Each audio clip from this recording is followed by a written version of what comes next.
Coming up on 5 Minute News. Court cases begin blocking Trump from the ballot under insurrection clause. General Motors reaches tentative agreement with UAW, ending 6-week strike. And Biden says Israel must consider a two-state solution. It's Monday, October 30. I'm Anthony Davis. The campaign to use the U.S. Constitution's insurrection clause to bar disgraced former President Donald Trump from running for the White House again enters a new phase this week as hearings begin in 2 states on lawsuits that may end up reaching the U.S. Supreme Court. A week-long hearing on one lawsuit to bar Trump from the ballot in Colorado begins today, while on Thursday oral arguments are scheduled before the Minnesota Supreme Court on an effort to kick the Republican former president off the ballot in that state. Whether the judges keep Trump on the ballot or boot him, their rulings are likely to be swiftly appealed, eventually to the U.S. Supreme Court.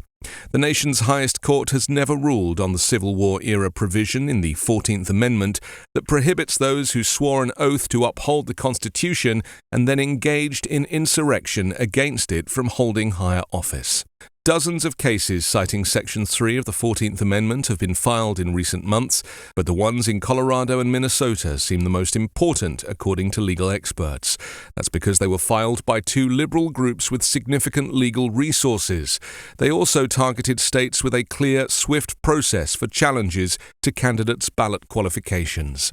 That means the Colorado and Minnesota cases are taking a more legally sound route to get courts to force election officials to disqualify Trump, as opposed to other lawsuits that seek a sweeping ruling from federal judges that Trump is no longer eligible for the presidency.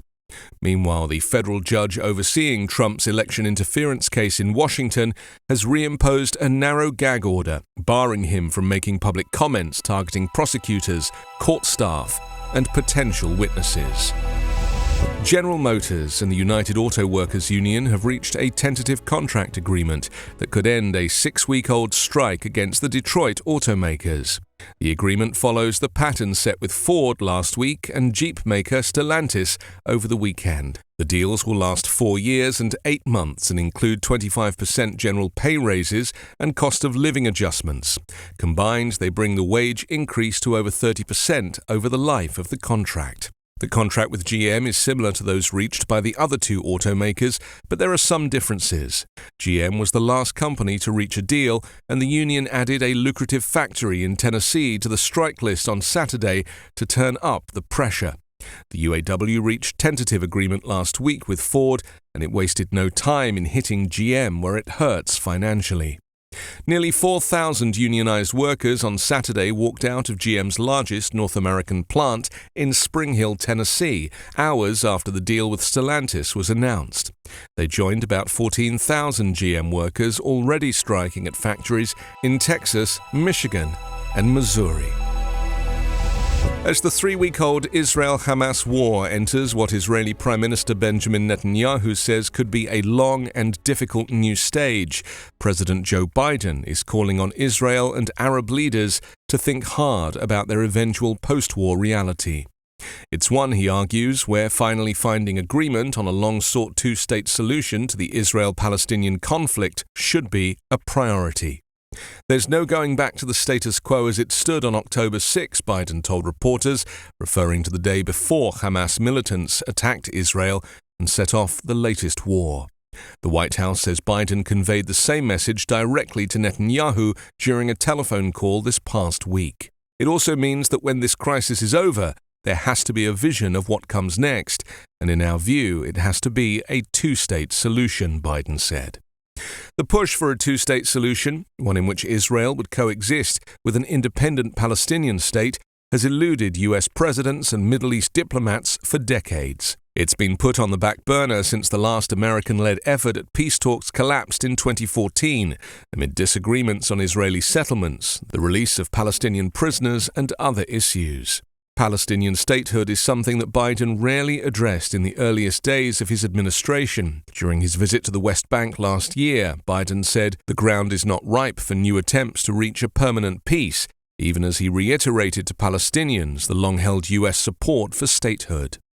Now, at a moment of heightened concern that the Israel-Hamas war could spiral into a broader regional conflict, Biden has begun to emphasize that once the bombing and shooting stop, working towards a Palestinian state should no longer be ignored. 5 Minute News is an Evergreen podcast covering politics, inequality, health and climate, delivering independent, unbiased and essential world news daily. A crazy schedule can make it easy to fall back into your dinner time recipe rut. Keep mealtime exciting with over 40 recipes to choose from every week, so there's always something delicious to discover with HelloFresh. With HelloFresh, you get farm-fresh, pre-portioned ingredients and seasonal recipes delivered right to your doorstep. Skip trips to the grocery store and count on HelloFresh to make home cooking easy, fun and affordable. That's why it's America's #1 meal kit. With so many in-season ingredients, you'll taste all the freshness of fall in every bite of HelloFresh's chef-crafted recipes. Produce travels from the farm to your door for peak ripeness you can taste. We all know HelloFresh takes the hassle out of mealtime, but did you know it can also save you money? HelloFresh is cheaper than grocery shopping and 25% less expensive than takeout. That means less stress in your day and more money back in your pocket. HelloFresh makes cooking so easy and fast. It's something that I really need in my life and really look forward to. Go to hellofresh.com/55minute and use code 55minute for 50% off plus free shipping. That's hellofresh.com/55minute and use code 55minute for 50% off plus free shipping. HelloFresh, America's #1 meal kit.